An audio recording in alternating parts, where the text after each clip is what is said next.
Hello friends, welcome to my YouTube channel Star Academy. आज का हमारा जो टॉपिक है वह है शिक्षण वक्र यानी कि लर्निंग कर्व, जो कि यूपी टेट, सी टेट और सुपर टेट तीनों के लिए इम्पोर्टेंट है। इसमें से एक या दो नंबर तो मोस्टली मिल ही जाते हैं हर पेपर में। तो आइए शुरू करते हैं। शिक्षण वक्र। शिक्षण वक्र, पहले तो हमें ये पता होना चाहिए कि शिक्षण वक्र होता क्या है।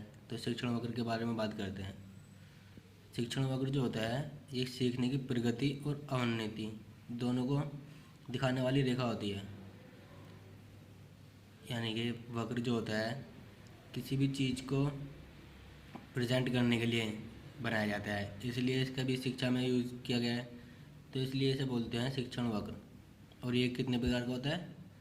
ये 4 प्रकार का होता है। सबसे पहला होता है सरल रेखीय वक्र या समान निष्पादन वक्र।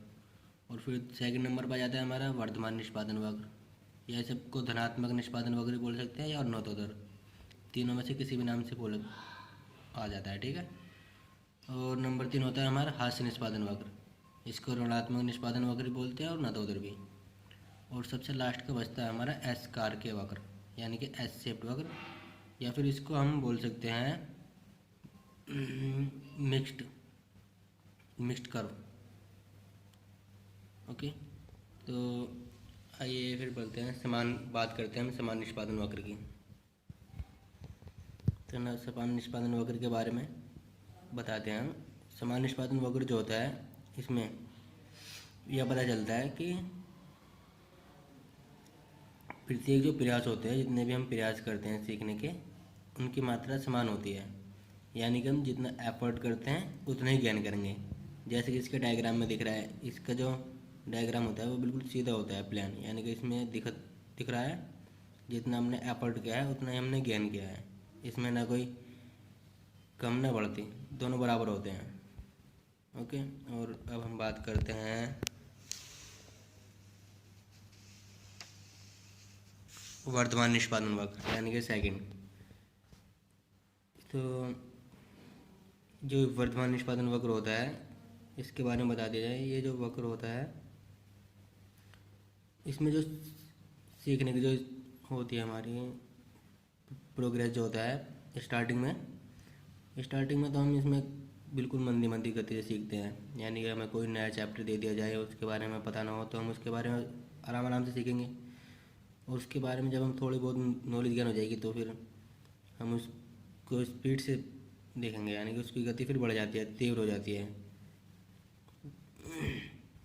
इसके डायग्राम से पता पड़ेगा। हम अब इसका डायग्राम देखते हैं। ओके, डायग्राम, ठीक है। डायग्राम से पता पड़ रहा है ना। इसमें इसका डायग्राम होता है पहले धीरे धीरे चल रहा है नीचे से, फिर एकदम ऊपर की साइड जाता है। यानी कि जित पहले तो शुरुआत में कम सीखता है, आराम आराम सीखता है, और फिर बाद में जब उसको नॉलेज आने लगती है तो फिर एकदम से स्पीड से गेन करता है। और अब नंबर 3 पहुँचते हैं हम। नंबर 3 पर आ जाते हैं नतोदर, जिसको हम हास्य निष्पादन वक्र बोलते हैं, ठीक है। इसके बारे में बात करेंगे। ये बिल्कुल जो वर्धमान निष्पादन वक्र अभी हमने पढ़ा है, अभी जो हमने वर्धमान निष्पादन वक्र पढ़ा है उसका सेम अपोजिट होता है।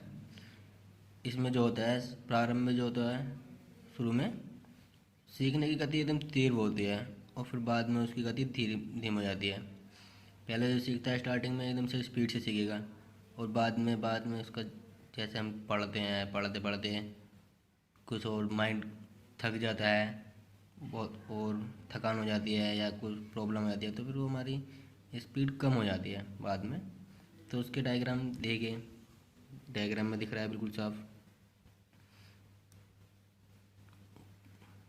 ध्यान से देखिए। पहले तो स्पीड इसकी एकदम से गेन हो रही है ऊपर की साइड, और फिर बाद में आराम से धीरे धीरे धीरे धीरे कम होती चली जाती है, ठीक है। इसको पठाराना ही बोलते हैं, जैसे पठारा जाता है पढ़ने में। और नंबर 4 लास्ट का बचता है हमारा नंबर 4 एस शेप्ड वक्र, ठीक है। इसके बारे में बात करेंगे हम। इसको कंबाइंड वक्र भी बोलते हैं, यानी कि कंबाइंड वक्र। जो एस शेप्ड वक्र होता है इसमें जो सीखने की गति होती है आरंभ में तो धीमी होती है, और फिर बाद में तेज हो जाती है, और फिर बाद में मंदी हो जाती है। यानी कि हम कह सकते हैं ये जो होता है अभी हमने पढ़े हैं तो एक उन्नतोदर और उग्नतोदर, यानी कि वर्धमान निष्पादन वक्र और हास्य निष्पादन वक्र, ये दोनों का मिश्रण होता है। पहले हाथ वर्धमान निष्पादन वक्र चलेगा धीमा, फिर तेज़, और फिर लास्ट में आ जाएगा धीमा, यानी कि दोनों का मिक्सर होता है।